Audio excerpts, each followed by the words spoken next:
Bismillahirrahmanirrahim. Assalamualaikum warahmatullahi wabarakatuh. Kami dari kelompok 2 Multikultur kelas E ingin mempresentasikan tentang teori akomodasi komunikasi. Adapun anggota dari kelompok 2 sebagai berikut. Oke, yang pertama, jadi teori akomodasi komunikasi ini dipelopori atau dibentuk atau dibuat oleh Howard Giles. Beliau adalah seorang psikolog sosial Inggris Amerika dan profesor riset komunikasi yang terhormat di Departemen Komunikasi Universitas California, Santa Barbara. Jadi sekelas teori ada 3, sebenarnya banyak, cuma dipersingkat jadi 3. Yang pertama, teori ini mempertimbangkan motivasi dan konsekuensi yang mendasari apa yang terjadi ketika dua pembicara menyesuaikan gaya komunikasi mereka. Jadi komunikasi ini berlaku pada komunikasi interpersonal yang terjadi kepada 2 orang atau lebih. Yang kedua, selama peristiwa komunikasi, orang akan berusaha untuk mengakomodasi atau menyesuaikan gaya berbicara mereka dengan orang lain. Yang ketiga, hal ini terutama dilakukan dalam 2 cara. Jadi teori ini ada 2 cara, yaitu divergensi dan konvergensi. Nah, jadi komunikasi akomodasi teori bisa disingkat dengan CAT, merupakan teori yang menguraikan kecenderungan manusia untuk menyesuaikan perilakunya saat berinteraksi. Jadi teori ini dikembangkan oleh Howard Giles. Teori ini merupakan kemajuan dari teori penyesuaian bicara yang berbicara tentang konsep psikologis, tentang dinamika bicara.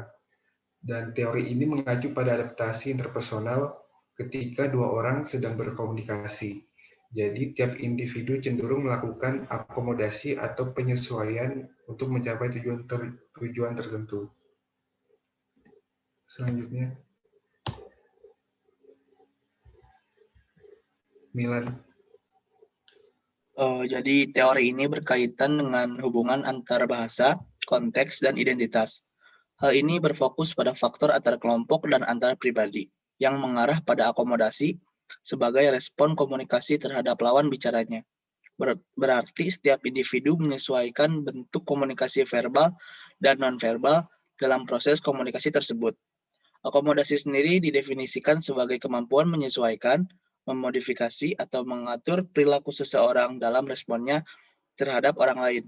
Istilah akomodasi juga mengacu pada cara-cara di mana individu mengamati atau mungkin menyesuaikan perilaku mereka selama interaksi.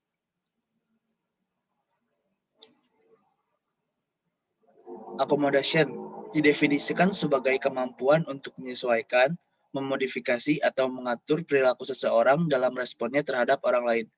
Akomodasi biasanya dilakukan secara tidak sadar. Kita cenderung memiliki naskah kognitif internal yang kita gunakan ketika kita berbicara dengan orang lain. Lalu, konvergensi dan divergensi. Teori akomodasi komunikasi fokus pada pola konvergensi dan divergensi perilaku komunikasi, terutama yang berkaitan dengan tujuan orang untuk persetujuan sosial, efisiensi komunikasi, dan identitas. Yang pertama, konvergensi. Konvergensi merupakan proses orang secara alami cenderung menyesuaikan cara berkomunikasi komunikator lain untuk menghubungkan dan mengurangi perbedaan sosial mereka, atau yang lebih spesifik di mana individu menyesuaikan perilaku komunikatif mereka dalam hal berbagai linguistik, yaitu kecepatan bicara dan aksen. Paralinguistik yaitu jeda, panjang ucapan, dan nonverbal, misalnya tersenyum atau menatap. Sedemikian rupa untuk menjadi lebih mirip dengan perilaku lawan bicara mereka.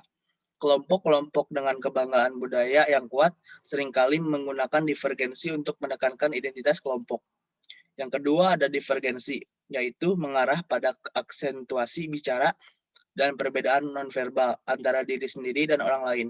Konvergensi terjadi ketika terdapat kebutuhan yang besar akan persetujuan sosial, seringkali dari individu-individu yang tidak memiliki kekuasaan.